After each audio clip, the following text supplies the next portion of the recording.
pengacara gitu loh. Sebenarnya semua orang bisa jadi pengacara, pengacara. Kita sendiri bisa. Dan tidak sarjana hukum bang ya? Iya, sebenarnya dituliskan yang tidak menggunakan istilah tadi, langsung aja bahasa Indonesia biasanya bisa juga. Bahasa-bahasa yang sering digunakan lawyer itu bukan bahasa yang wajib dikeluarkan dalam sebuah surat gugatan. Ada misalnya.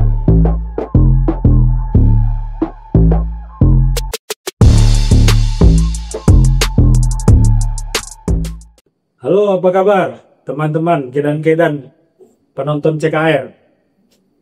Hari ini kita ketemu lagi bersama Bang Dones. Apa kabar Bang? Sehat Bung Bara, selamat malam. Sehat Bang ya.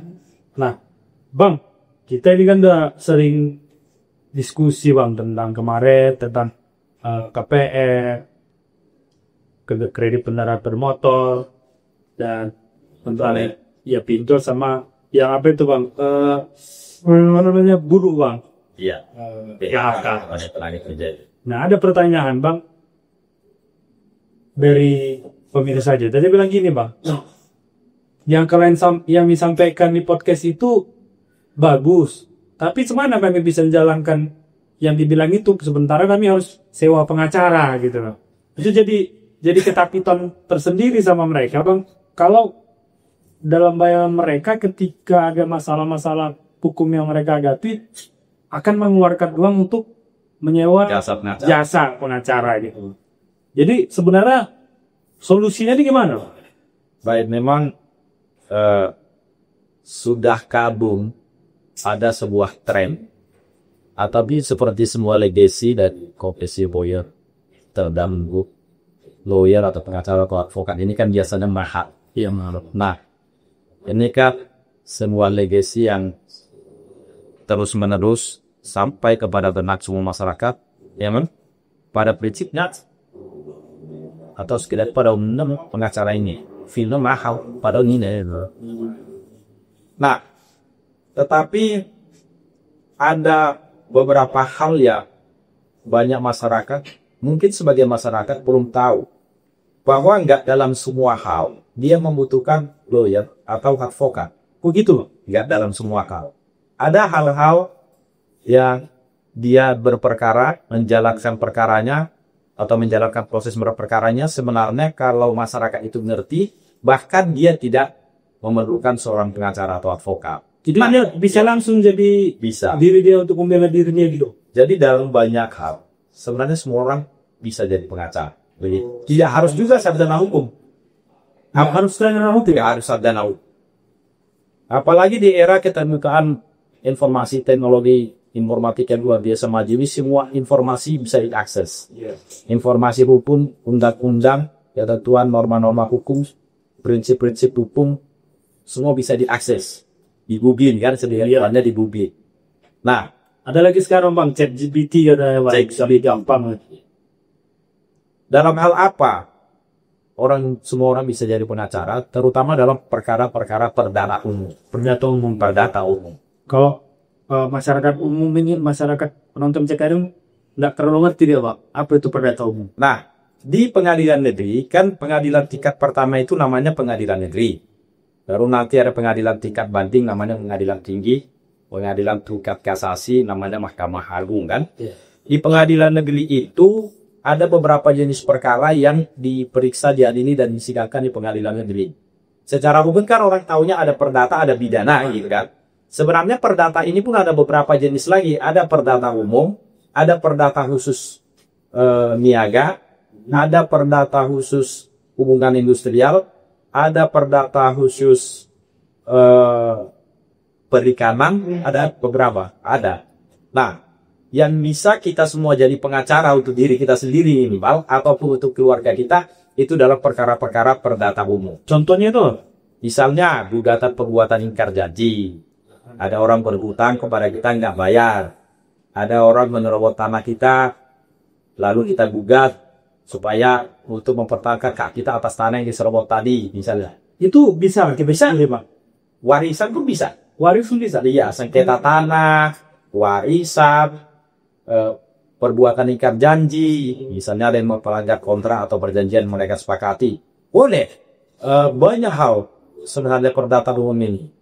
yang bisa kita ajukan gugatan tanpa pengacara, kita sendiri bisa. Dan saat tanpa pengacara kita sendiri bisa dan tidak sarjana hukum, Bang ya? Iya, sepanjang kita mau mempelajari norma-norma yang berkaitan dengan perkara itu, tak perlu kita harus sarjana hukum, bisa. Nah, bahkan kita bisa jadi pengacara untuk mewakili orang tua kita misalnya. Orang tua kita sedang digugat secara perdata. Atau mau mengajukan gugatan secara perdata. Kita bisa mewakilinya. Atau suami mewakili istrinya. Istri mewakili suaminya. Yang berabang-abang kandung bisa, itu namanya in-house lawyer. In-house lawyer, lawyer dalam satu rumah. Ukurannya satu kartu keluarga dia. Namanya ada di dalam kartu keluarga itu, dia bisa menjadi in-house lawyer. Misalnya, orang tuanya digugat, dia nggak sarjana hukum, anaknya ini bisa langsung mengajukan diri sebagai kuasa insidentil atau in-house lawyer. Nah, dalam hal itu kan dia bertindak untuk dan atas nama orang tuanya yang digugat tadi. Lah kan sudah jadi pengacara dia untuk orang tuanya berarti. Jadi itu. Contohnya si Andi, bapaknya si Andi sedang bersengketa tanah. Iya, misalnya digugat orang, misalnya orang. Jadi si Andi bisa langsung menjadi pengacara lawyer. Ya, bisa, pengacara bapaknya. Jadi dia di bersidang. Si Andi yang bersidang, dia mewakili bapaknya di persidangan. Baik bapaknya selaku tergugat, orang yang digugat misalnya. Baik pun kalau bapaknya mau mengajukan gugatan. Itu kalau namanya in-house lawyer. Atau dirinya sendiri bisa mengajukan gugatan tanpa pengacara. Bisa langsung datang ke pengadilan selaku tergugat tanpa pengacara, itu boleh. Nah, yang khusus ada perdata niaga, perdata khusus niaga, misalnya perkara kepailitan, perkara merek. Nah, itu yang perdata khusus tadi. Ini kan tadi kita cerita perdata umum yang bisa bertindak, bisa bersidang sendiri tanpa pengacara, bahkan mewakili keluarganya tanpa pengacara. Itu kan perdata umum. Kalau perdata khusus memang ada beberapa perkara yang memang harus advokat. Misalnya masalah gugatan kepailitan itu harus advokat, merek itu harus advokat gitu. Tapi kalau itu kan, kalau yang kemarin hubungannya sama PHK itu bisa sendiri atau bisa sendiri. Bahkan itu bisa dia sendiri yang menggugat perusahaan kalau dia di PHK tak dibayar hak atau bangkit dan hak lainnya misalnya, bisa dia sendiri. Atau kalau dia anggota serikat buruh, bisa memberi kuasa kepada pengurus serikat buruhnya. Jadi ada juga memang orang yang tak perlu berstatus sebagai advokat, bahkan tak perlu sarjana hukum, karena organisasi atau karena instansinya, dia berhak mewakili anggotanya. Karena anggotanya ini kan satu organisasi sama dia. Itu juga masuk dalam lingkup in-house lawyer. Misalnya, si Andi di PHK tak dibayar hak normatifnya, atau hak lainnya tak dibayar. Dia mengajukan gugatan. Dia sendiri yang mengajukan gugatan bisa, atau dia memberi kuasa kepada pengurus organisasi serikat buruh atau serikat pekerja, yang mana si Andi ini anggota di dalamnya. Pengurus serikat buruh atau serikat pekerja yang nanti mewakili dia di pengadilan umum industrial, tak perlu dia sarjana hukum, tak perlu dia berstatus sebagai advokat, bisa. Karena dalam satu wadah, yaitu organisasi yang sama kan, si Andi anggotanya, pengurusnya. Itu kata Undang-Undang Nomor 2 Tahun 2004 tentang penyelesaian hubungan industrial. Itu termasuk bagian sampai dalam lawyer, dalam konsep in-house lawyer juga itu sebenarnya. Dan dipertegas lagi memang dalam Undang-Undang Nomor 2 Tahun 2004 bahwa pengurus serikat buruh atau serikat pekerja bisa diikut. Jadi Bang, apakah tidak ada aturan yang mengatur bahwasannya seseorang yang kemudian bisa menjadi lawyer bagi keluarga atau bagi organisasinya tadi punya keterampilan kecakapan beracara? Nah, ini yang perlu untuk pemirsa pendengar CKR dimanapun berada ya enggak. Sebenarnya kecakapan masalah hukum diawali dengan pengetahuan hukum kan. Nah, sekarang kita mau mengakses norma apapun, undang-undang apapun, gampang kali kan di era keterbukaan informasi ini. Sebenarnya itu rahasianya di situ, kuncinya di situ. Kita mau mengakses. Kadang-kadang ini mari kita sedikit buka-bukaan aja. Kadang-kadang memang kalau orang membaca sebuah konsep gugatan atau draft gugatan atau gugatan yang udah jadi ini, yang diajukan lawyer, mungkin dia akan dibingungkan dengan beberapa istilah-istilah. Nah, padahal istilah itu tidak wajib digunakan. Yang wajib, misalnya ada istilah SIQ ek mono. Pengertiannya itu ini. Apabila majelis hakim berpendapat lain mohon putusan yang seadil-adilnya. Misalnya kita mengajukan gugatan, kita memberi ruang kepada majelis hakim ini, kalaupun tidak sama pendapatmu yang mulia majelis hakim dengan apa yang kami tuntut dalam gugatan ini, tapi mohonlah berikan putusan yang seadil-adilnya bagiku. Kira-kira gitu aja pengertian SIQ ek mono. Kalau itu dituliskan dengan tidak menggunakan istilah tadi, langsung aja bahasa Indonesia biasa ya bisa juga. Ada nanti misalnya di situ what non. Nah, bahasa-bahasa gitu what non itu misalnya andaikan. Andaikanku begini begini maka akan terjadi begini. Nah, bahasa-bahasa yang sering digunakan lawyer itu bukan bahasa yang wajib dituangkan dalam sebuah surat gugatan. Ada misalnya, menurut kita bukan orang yang pantas digugat, kita nggak tepat. Aku nggak ada hubungan hukum sama aku nggak ada perjanjian sama aku. Kenapa kau gugat aku melanggar perjanjian atau ikat janji? Nah, itu biasanya dituangkan dalam sebuah surat gugatan disebut error in persona, misalnya. Padahal kalau dibilangnya dalam bahasa Indonesia, aku bukan orang yang tepat untuk digugat, boleh aja. Atau kau salah orang mengajukan gugatan, boleh itu. Bahasa sekarang biar agak keren gitu Bang ya, dibuat istilah-istilah. Padahal sebenarnya dengan bahasa biasanya nggak apa-apa di gugatan itu. Bisa. Nah, misalnya penggunaan kata bahwa di setiap kalimat nggak harus gitu, boleh juga. Nah, kadang-kadang kan di situ yang membuat seolah-olah ini sesuatu yang luar biasa banget di gugatan ini.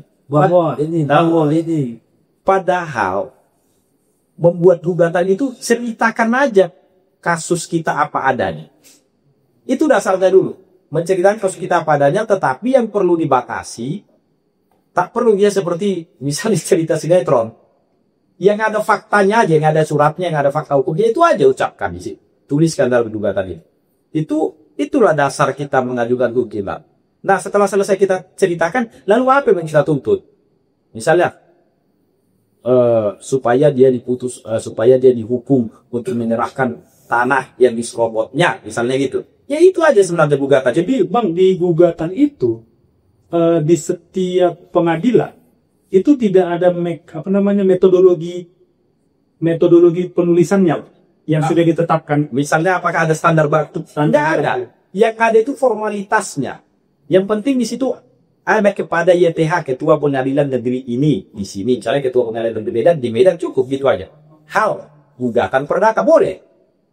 Nah, baru dengan ini mengajukan gugatan sebagai berikut. Ceritakan aja fakta-faktanya, apa yang kita alami yang menurut kita mengakibatkan kerugian bagi kita. Nggak bisa kita mengajukan gugatan kalau kita nggak ada kerugian. Nah, kerugian itu dasarnya apa? Apakah karena dia ingkar janji, ada utangnya nggak dibayar, atau ada hak kita yang diambil dia, atau ada perbuatan orang yang mengakibatkan kita kehilangan hak? Kan itu semuanya fakta-fakta yang mengakibatkan kita rugi. Nah, bagaimana sih ceritanya? Sesuai dengan fakta aja, itu yang diuraikan. Nah, itu namanya posita. Jadi tadi ada kepala surat ya, kepala surat gugatan kepada yang terhormat atau pengadilan negeri. Kedua, ada posita. Posita itulah fakta-fakta yang diuraikan tadi. Apa sih perbuatan lawan kalau kita menggugat yang menyebabkan kita mengalami kerugian? Ketiga, namanya petitum. Petitum itu apa tuntutan kita? Supaya dia bayar ganti rugi. Berapa bayar ganti ruginya? Nah, gitu aja. Tapi apa yang kita tuntut dalam petitum harus ada dulu kita uraikan dasarnya dalam posita. Itunya kunci gugatan. Nah, terakhir penutup. Penutup apa? SHQ et porokadi. Jika majelis hakim mulia berpendapat lain memutuskan seadil-adilnya. Kira-kira seperti itu aja konstruksi atau formalitas sebuah surat gugatan. Gitu. Bahkan kalau kita nggak menyebut dasar peraturan perundang-undangannya, nggak apa-apa. Nggak apa-apa. Misalnya kita nggak tahu. Kita merasa, ya penting kita udah tahu aku dirugikan dengan kejadian faktanya ini. Begini, aku punya surat tanah tapi dia pilih tanah aku, ditanaminya pula, dibangunnya pula rumah, itu pun boleh. Nggak harus kita sebutkan di situ. Dia melanggar ini, melanggar pasal sekian. Tidak harus. Gitu. Nah, berarti kan nggak ada ekstrim dalam sebuah surat gugatan kan, yang dianggap mungkin sementara ini mewah sekali gugatan itu, megah sekali, ya kan gitu. Nah, Bang, itu kan mekanisme yang sudah Abang sampaikan. Pada prakteknya, Abang pernah melihat nggak kejadian seperti ini? Artinya yang bukan sarjana hukum, bukan pengacara atau advokat, sudah disumpah gitu menjadi lawyer. Pernah. Istrinya digugat. Nah, waktu itu memang kenapa pernah saya bantu Dumbara. Istrinya digugat, tapi memang itu bukan di Medan. Saya kan berkantor di Medan. Istrinya digugat suaminya.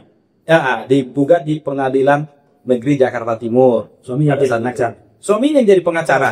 Kenapa? Karena suaminya dia kerjanya entrepreneur, wirausahawan. Jadi waktunya lebih bebas, tidak terikat dengan institusi tempat bekerja. Karena dia wirausahawan atau entrepreneur. Sementara istrinya ini bekerja di sebuah perusahaan, sehingga dia nggak bisa datang ke pengadilan. Mereka ini, bahkan mereka ini menggugat. Jadi suaminya membuat, suaminya yang sidang. Nah, kenapa saya pastikan itu ada? Saya sendiri yang bantu pada saat itu. Saya bantu cara membuat surat gugatan. Nah, kita bantu beberapa kali, akhirnya dia paham sendiri ya. Gitu. Dan apa tadi bang, petitungnya kita apa dipenuhi oleh hakim? Putusannya nanti. Oh, belum putus. Belum putus. Saat ini sedang ada. Tapi pastinya ada lah. Ada. Bang, selain ini bang, selain tadi kita bahwasannya di in-house law ya, kita disambut jadi pengacara di satu keluarga atau satu pekerjaan perusahaan gitu. Satu organisasi gitu kan. Ada nggak bang yang lain bang selain itu? Ya, dalam satu institusi pekerjaan misalnya kan, misalnya ada persoalan terbatas digugat, dia PT ya, dia akan menunjuk seorang advokat, dia manajer legalnya aja, manajer bidang hukumnya aja, dikasihnya kuasa untuk menghadapi gugatan itu ke pengadilan. Itu pun in-house lawyer gitu. Jadi ketika kita mau mengakses bagaimana cara menyusun gugatan aja pun sudah bisanya kita nggak usah pakai pengacara sebenarnya. Ketika kita sudah bisa mengakses, iya, kita pelajari lah kan kemana sih sebenarnya surat gugatan itu. Nah, tapi yang penting kan setelah kita akses, kita dapat pengetahuannya, kita percaya diri aja. Percaya diri aja. Pengadilan itu jangan bayangkan seperti kita nonton film, terlalu menjelimet perdebatan di sana antar pengacara. Nggak ada di pengadilan Indonesia, nggak ada perdebatan antar pengacara penggugat dengan pengacara tergugat. Itu hampir nggak ada. Sangat-sangat dalam perdata umum nggak ada. Perdebatannya itu ada di tulisan, bukan dalam percakapan lisan, bukan. Kan penggugat mengajukan gugatan, tergugat mengajukan jawaban untuk membantah gugatan itu. Itu proses jawab menjawab. Lalu atas jawaban ini dibantah lagi atau ditanggapi lagi oleh penggugat, itu namanya replik. Lalu replik tadi ditanggapi atau dibantah lagi oleh tergugat, itu namanya duplik. Jadi gugatan, jawaban, replik, duplik. Proses jawab menjawabnya itu di dialog surat yang 4 ini. Penggugat mengajukan gugatan, tergugat mengajukan jawaban. Jawaban ini pasti membantah atau menanggapi gugatan. Jawaban tergugat tadi dibantah atau ditanggapi lagi oleh penggugat, namanya replik. Lalu replik tadi dibantah atau ditanggapi lagi oleh tergugat, namanya duplik. Nah, 4 hal inilah, empat unsur inilah yang dalam persidangan disebut proses jawab menjawab.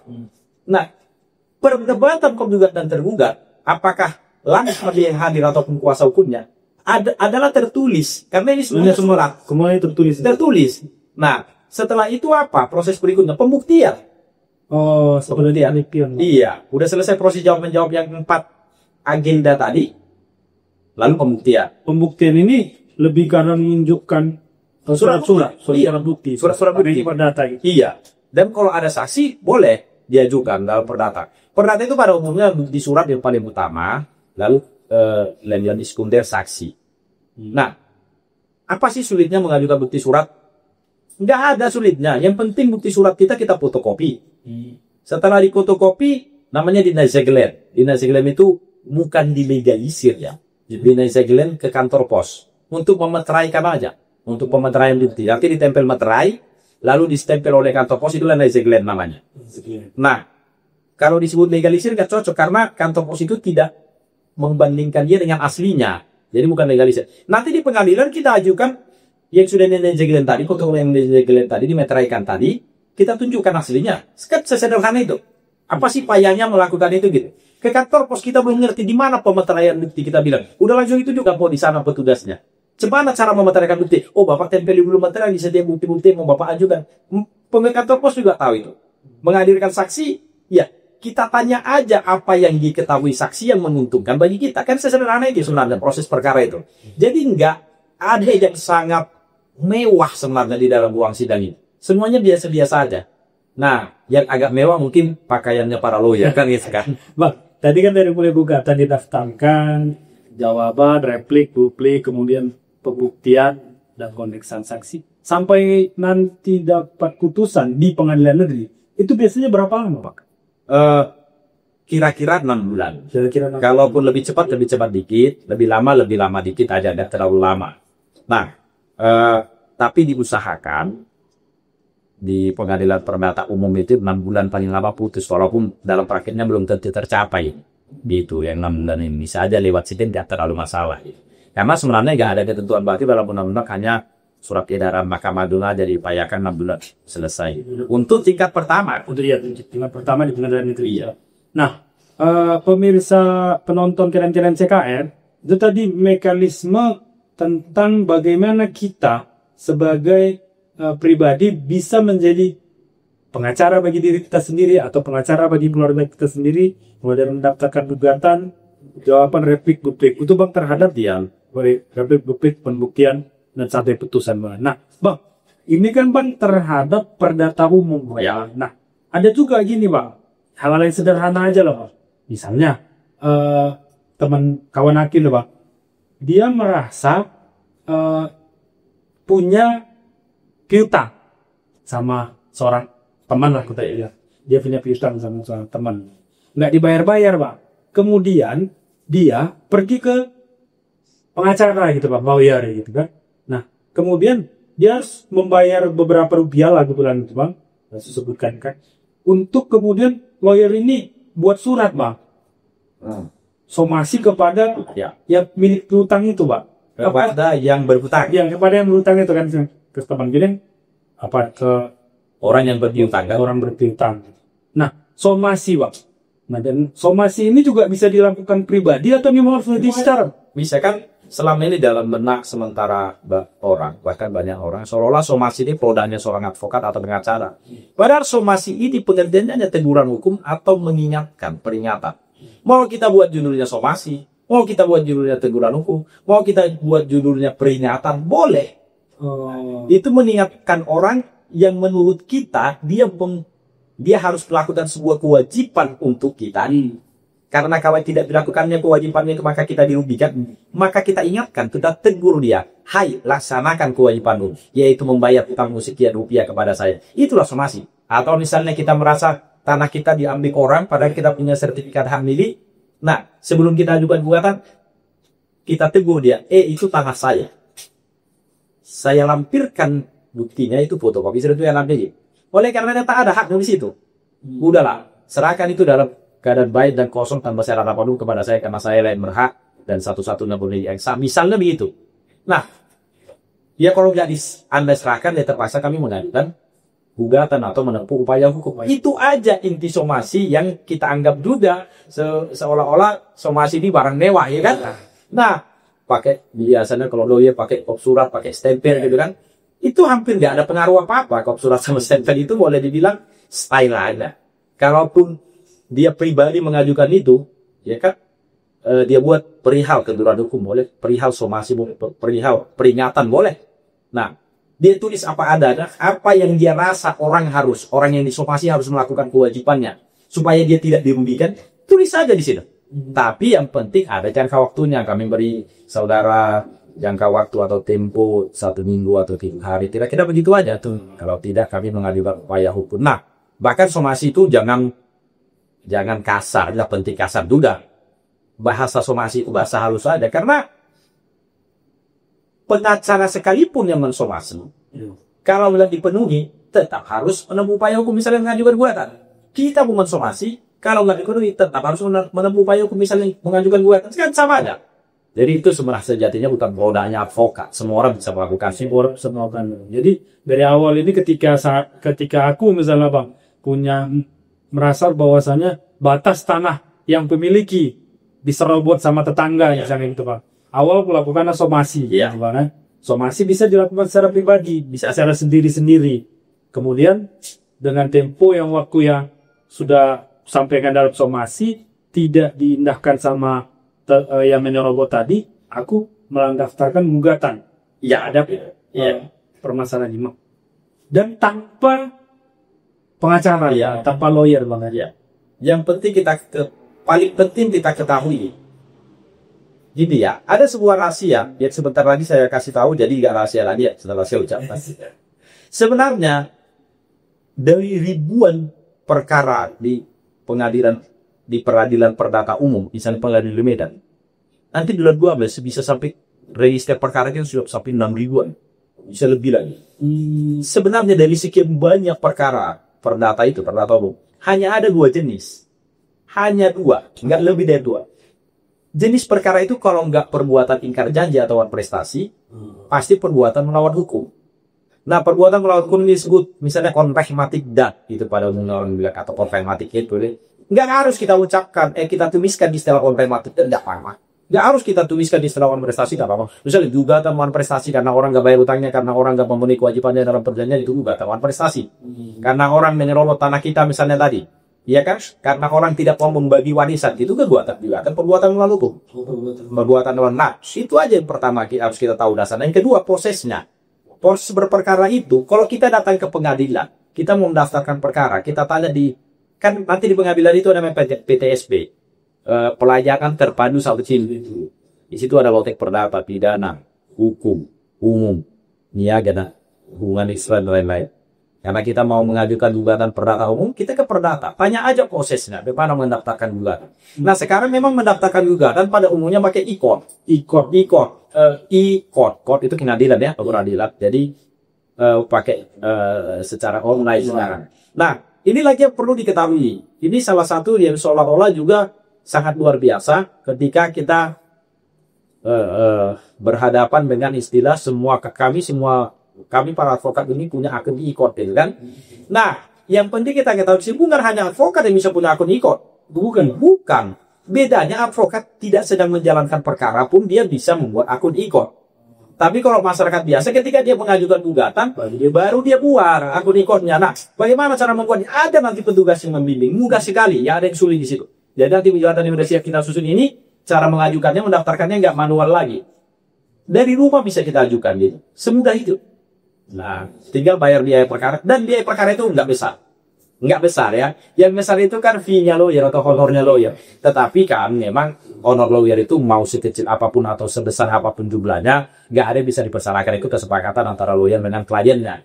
Tetapi dengan sistem e-court ini bahkan sekarang biaya peradilan semakin murah. Nah, asas peradilan itu sederhana biayanya. Sederhana, murah, dan cepat. Karena murah itu sama dengan biaya ringan, kan? Nah, di prinsip sederhana itulah prinsip yang mengakomodir bahwa ketika gugatannya adalah sebuah cerita yang tidak seperti gaya lawyer pun, gaya bahasa menuliskan peraturan perundang-undangan yang menjadi landasan normatif dia mengajukan gugatan itu. Tidak harus seperti itu, Bu. Dia akomodir, disidangkan, pasti disidangkan. Bu. Apa adanya aja mengajukan gugatan itu. Kira-kira begitu. Lalu prosedurnya itu, dalam perkara perdata ini kita harus proseskan. Setelah mendaftar, kita tunggu panggilan. Sidang pertama, memeriksa kehadiran para pihak. Kalau udah hadir para pihak, udah dimediasi dulu. Mediasi itu nanti ada jangka waktunya, paling lama 30 hari. Kalau nggak berhasil tercapai perdamaian, maka perkaranya diperiksa. Baca gugatan. Tunda 1 minggu biasanya. Untuk tergugat membuat jawaban. Tunda 1 minggu untuk penggugat replik. Tunda 1 minggu untuk duplik. Nah, kalau tunda 1 minggu untuk pembuktian dari penggugat, tunda 1 minggu untuk pembuktian dari tergugat, kadang-kadang dikasih 2 atau 3 kali kesempatan untuk pembuktian. Lain lagi saksi bisa dikasih 2 atau 3, 1 atau 2 kali kesempatan mengajukan saksi. Nah, setelah itu kesimpulan atau konklusi. Kita simpulkan aja. Kesimpulan juga nggak ada standarnya. Apakah kesimpulan itu harus kita tulis semua keterangan saksi? Enggak. Misalnya kesimpulan kami bahwa dari fakta-fakta persidangan, bukti-bukti yang sudah kami ajukan, maka semua dalil di gugatan kami haruslah dikabulkan oleh kuliah. Gitu boleh kesimpulan itu. Nggak ada standarnya. Nah, sesederhana itu sebenarnya proses beracara itu. Tidak. Kalaupun kita belum percaya diri untuk mengajukan itu, kita udah akses ke peraturannya, kita udah akses ini, tata caranya kita udah akses ini, teknik penyusunan gugatan, belum percaya diri, harus juga pakai lawyer. Ada satu pesan kita yang penting kepada pemirsa. Kalau kita tahu itu semua, kita mudah mengontrol kerjanya lawyer. Saya sarankan semua masyarakat pencari keadilan, kalau masih pakai lawyer juga, tolong disepakati di awal, apapun produknya lawyer, misalnya dia mengajukan gugatannya selesai dan didaftarkan, sebelum didaftarkan, tolong minta sama pengacara, kalau advokat itu kami baca dulu. Itu boleh, itu haknya klien. Udah didaftarkan, nanti mana bukti pendaftarannya? Lalu jawaban lawan apa? Minta kopinya atau salilannya. Begitu seterusnya. Bukti-buktinya, apa yang tidak kita ajukan bukti, minta semuanya. Kalau saya sih biasanya saya surati itu. Harus diikuti proses kia saya surati itu klien. Misalnya hari ini sidang pembacaan gugatan, ya kan? Lalu minggu depan sidang berikutnya adalah minggu depan. Justru abang yang aktif ya? Iya, kalau saya itu saya aktif, saya surati. Ada satu, ini penting sekali. Kita harus akses semua tinggal-tinggal. Maaf ya, maaf. Kita tidak sebut siapa orang. Ada lawyer yang sengaja tidak mengapakan ini semua. Tidak menampilkan atau menginformasikan ingatan orang kepada kliennya yang mungkin tujuannya negatif mungkin ya. Contoh, sebenarnya kalau kita dalam posisi tergugat, hati-hati. Kita beri kuasa kepada seorang advokat. Dalam perdata pengakuan itu bukti yang paling sempurna. Kalau kita mengaku bahwa gugatan itu benar, ya, gugatan itu benar, udah betul, saya setuju dengan gugatan itu, saya setuju itu semuanya apa yang didalilkan penggugat misalnya. Hampir tak perlu dibuktikan lagi, udah bisa diputuskan itu, langsung kita dihukum. Padahal misalnya menurut klien kita gugatan itu tidak benar, menurut klien kita punya hak itu. Maaf, misalnya nih, andaikan lawyernya disuap lawan, kau akui lah di situ ya, demokrasi konstitusi misalnya kan. Nah kalau nggak ada kontrol dari kita terhadap kinerjanya kuasa hukum atau pengacara kita kan berbahaya. Jadi andaikan pun kita tidak mencapai level kita bisa mengajukan gugatan sendiri atau mewakili diri sendiri menjadi pengacara untuk keluarga kita sendiri kalau kita digugat, setidak-tidaknya kita harus tahu mengakses apa aja sih yang kau kerjakan, hai pengacara atau kuasa hukum, tolong beritahukan semua kepada kami gitu, supaya pertama kita tahu perkembangan perkara, kedua tidak ada celah atau diminimalisir celah untuk kuasa hukum kita melakukan hal-hal yang merugikan kita, karena pasti ada pengalaman orang itu. Kira-kira gini Mungbar. Oke, itu tadi apa teman-teman penonton pemirsa CKR tentang diskusi kita dengan sebuah tema, kita simpulkan semua orang bisa jadi pengacara, bisa.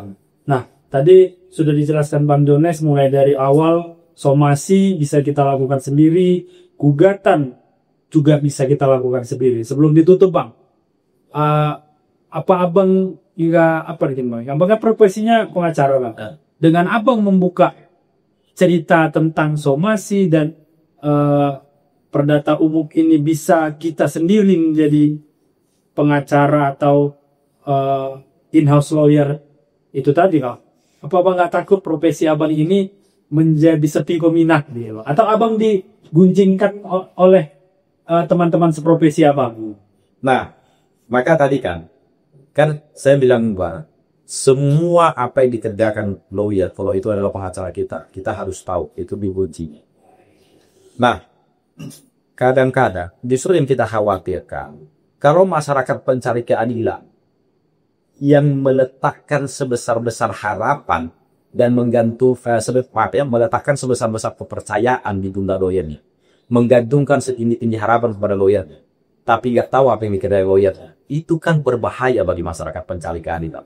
Nah, itu yang pertama, sehingga masyarakat harus tahu sebenarnya bagaimana proses beracara. Dan itu semuanya sederhana seperti tadi kita udah carakan, kan mubarakan, semua orang bisa jadi lawyer, mewakili dirinya sendiri atau mewakili keluarganya yang dalam suatu rumah kan gitu. Nah, memang dalam tanda kutip kadang-kadang seolah-olah di dunia lawyer ini tidak terang benderang gitu, bahwa sebenarnya sesedekah apa ini gitu kan. Ini kan kayaknya ada yang dijaga. Tadi yang seperti kita pertanyaan Mubarak supaya orang pakai jasa lawyer misalnya gitu kan. Ya, yang terbaik bagi pencari keadilan, dia tahu semua itu atau ada yang ditutup? Kan harusnya pencari keadilan. Bukan si lawyer ini loh mencari keadilan. Yang mau mempertahankan haknya atau mencari keadilan karena sebuah perkara yang sedang dihadapinya, itu kan masyarakat tadi atau kliennya gitu. Itu yang pertama. Yang kedua, kan toh kita dalam era keterbukaan informasi yang luar biasa, bebas-bebasnya mengakses apapun. Sehingga misalnya equality before of the law sama dengan di hadapan hukum. Artinya akses kepada hukum itu harus sama semua orang kan itu. Akses kepada hukum kan juga akses kepada pengetahuan hukum. Jadi konstitusi juga mengamanatkan supaya akses kepada hukum semua masyarakat di Indonesia bisa sama. akses kepada hukum maksudnya juga akses kepada pengetahuan hukum, kepada norma-norma, kepada undang-undang Budi. Nah, oke, bisa aja ini pendapat kritik dari rekan-rekan sejawat saya sesama advokat misalnya. Tetapi para advokat juga ke depannya kan diharapkan kalau perdata-perdata yang umum yang biasa disahkan juga temuan peris naskah, hanya masalah sengketa tanah yang sederhana, yang seperti itu kan, kalau masyarakat itu semua tahu yang dibuat, dan kita masih ada ranah lagi. Ranah apa misalnya? Perkara-perkara yang tadi saya bilang di pengadilan niaga misalnya. Ya, istilah misalnya. Iya. Di pengadilan niaga kan memang harus advokat, kepahitan ya. Para advokat ya konsentrasi itu yang meningkatkan pengetahuannya tentang hukum, tentang proses beracara di pengadilan niaga misalnya, dan akhirnya selalu orang senang ketika melihat yang membuka rahasia pesulap. Orang kan senang kalau rahasia pesulap dibuka, kira-kira begitu. Nah, analogi lainnya, masa dokter harus menutup bicara hidup sehat? Ya kan gitu, janganlah. Dokter malah dia selalu aktif memberitahu kepada masyarakat luas cara hidup sehat. Bahkan kalau ada sakit begini, apa obatnya, dokter juga gak segan-segan memberitahunya. Hendaknya kan lawyer gitu juga. Ini sebenarnya bukan untuk mengecilkan jumlah orang yang membutuhkan jasa lawyer, bukan. Tetapi supaya akses kepada proses penegakan hukum, proses beracara bisa diakses semua orang, diketahui semua orang, yaitu para pencari keadilan. Itu yang utama daripada. Makanya saya ucapkan aja. Maaf bang, ada satu tiba-tiba terlintas bang dalam pikiranku, cuman pertanyaan sederhana aja bang. Apakah gugatan perceraian untuk perdata umum? Perdata umum berarti dia bisa menjadi lawyer bagi diri dia sendiri? Oh bisa, sangat bisa. Bisa bang. Cuma dalam hal itu tidak berlaku lagi. Dia misalnya menggugat istrinya kan tergugat, si suami menggugat istri. Ya bisa lah dia lagi jadi pengacara istrinya. Kan? Dia menjadi pengacara bagi dia. Bisa. Ya, istrinya juga bisa menjadi pengacara. Bisa. Oh, tidak perlu pakai lawyer gitu. Ya cuma yang perlu diketahui, untuk yang muslim di pengadilan agama, untuk non muslim agama selain agama Islam di dalam cerainya di pengadilan itu aja tuh. Oke, terima kasih bang. Oke, kedan-kedan dan pemirsa CKR, diskusi kita tadi sangat menarik, dan yang terpenting yang saya ambil dari diskusi ini adalah mari belajar mengakses pengetahuan tentang hukum agar kita semua bisa jadi pengacara. Terima kasih kedan-kedan CKR. Sampai jumpa di podcast selanjutnya. Terima kasih, Bang. Terima kasih, Bung Bara. Sehat selalu, sukses TKR.